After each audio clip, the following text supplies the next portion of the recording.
Pranam to all of you from this humble student of musicology. It's a proud privilege to pay homage to a saint. And I must confess that I am not worthy of this honor because I was not lucky enough even to touch the feet of Baba Allauddin Khan even once. But yes, I have been very fortunate to be close to a few of Baba's very, very close persons. For example, Ustad Ali Akbar Khan Sahab and Baba's grandson-in-law, Dr. S Pereira.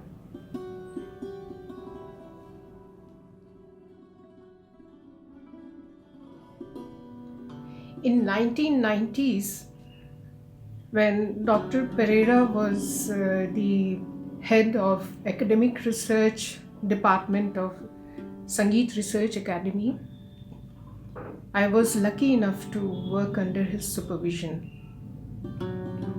It was Dr. Pereira who would often remember Baba Allauddin Khan's teaching methodology. And from him, I found out that Baba was an extremely strict father and extremely, equally stern guru.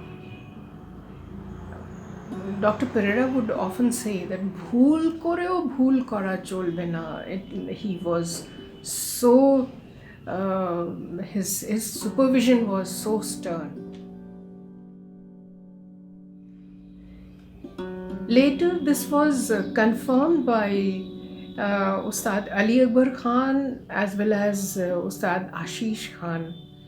They remembered how Baba taught them, and in the process,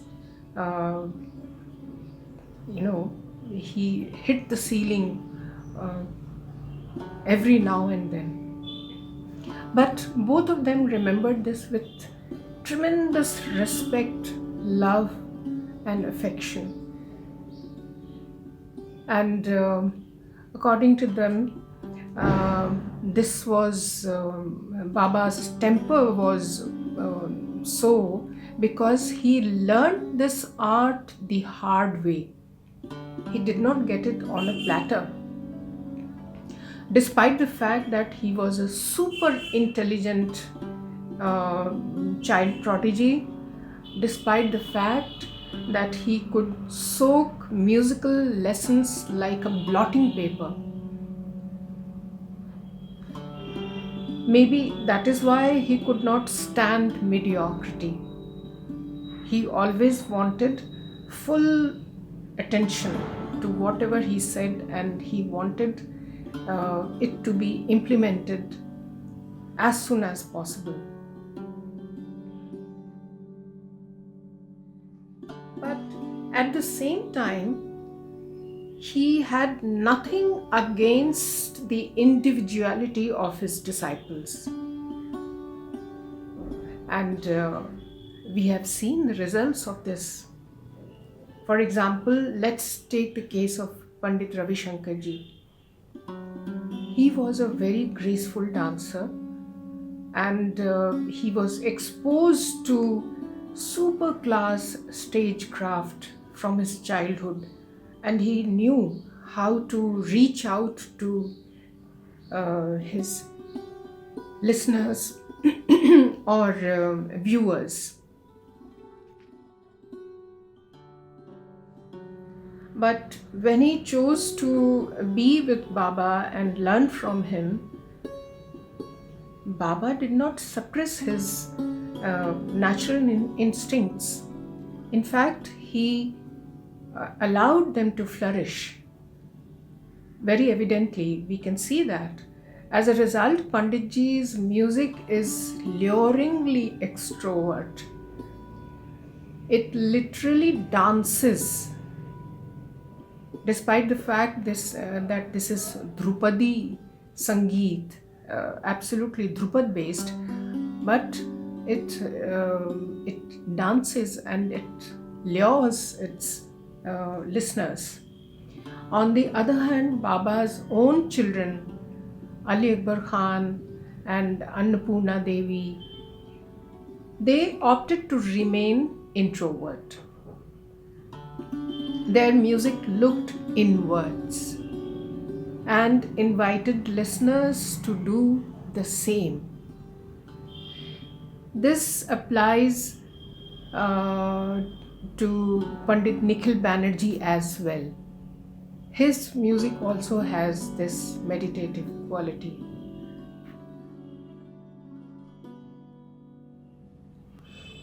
When I met Ustad Ali Akbar Khan for the first time, and I requested him to tell us about his childhood days and how he learned from Baba, I was expecting the anecdotes related to his hardships, but I was surprised, I was absolutely mesmerized to see a devotee in front of me who had surrendered completely at the lotus feet of his Baba and Guru.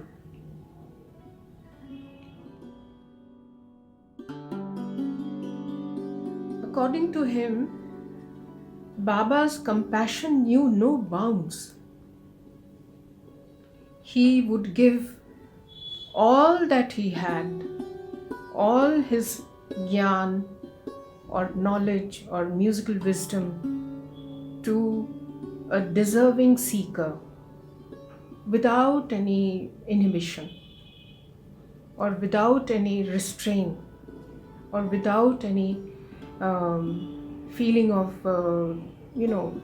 usually ustads hide certain things from their disciples, and the khasul khas talim remains only for their children. No, with Baba, this never applies. He gave everything to the seeker, even to uninitiated learners. There is this anecdote according to which once in Maihar there was Maihar was going through a very difficult time when people were not able to get eat properly or get proper clothing. So this was the time when Baba tried to help out people by teaching them music, and he created Maihar band with the street children. He taught the little children all around him, and with them he formed this Maihar band.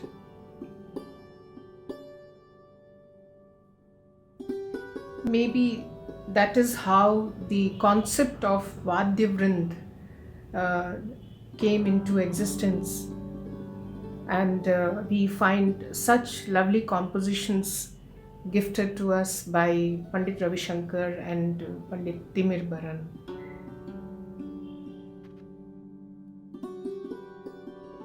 I also gathered from Ustad Ali Akbar Khan that in the arena of raga music, Baba was absolutely uncompromising. Even the rituals related with Rag Sangeet was absolutely a must where Baba was concerned. And this left a lasting imprint on his children. I still remember that once Ustad Ali Akbar Khan came to SRA, and it was daytime, and one scholar was asked to sing something for Khan Sahib.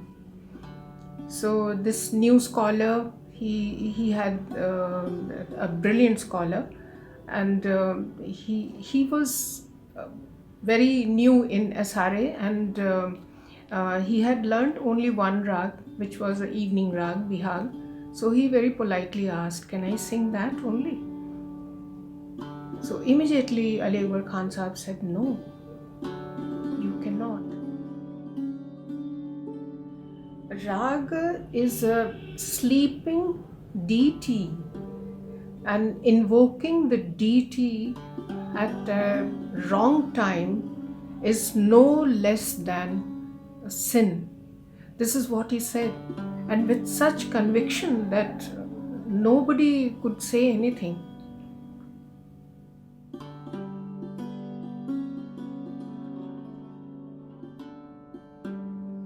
Ali Akbar Khan Sahib also said that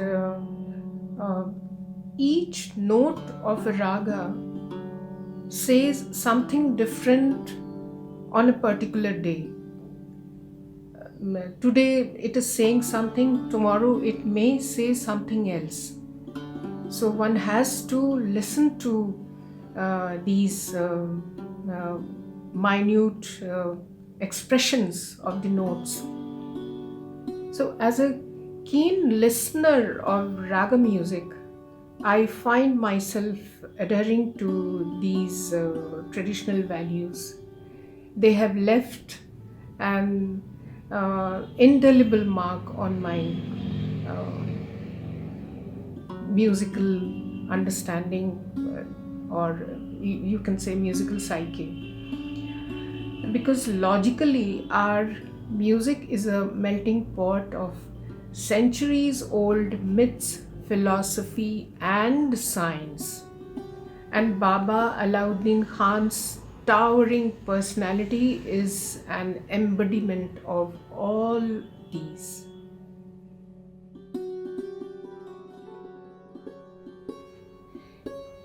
The world of Indian classical music is deeply indebted to Baba for re-establishing olden values, and that too in this era of skepticism. Thank you.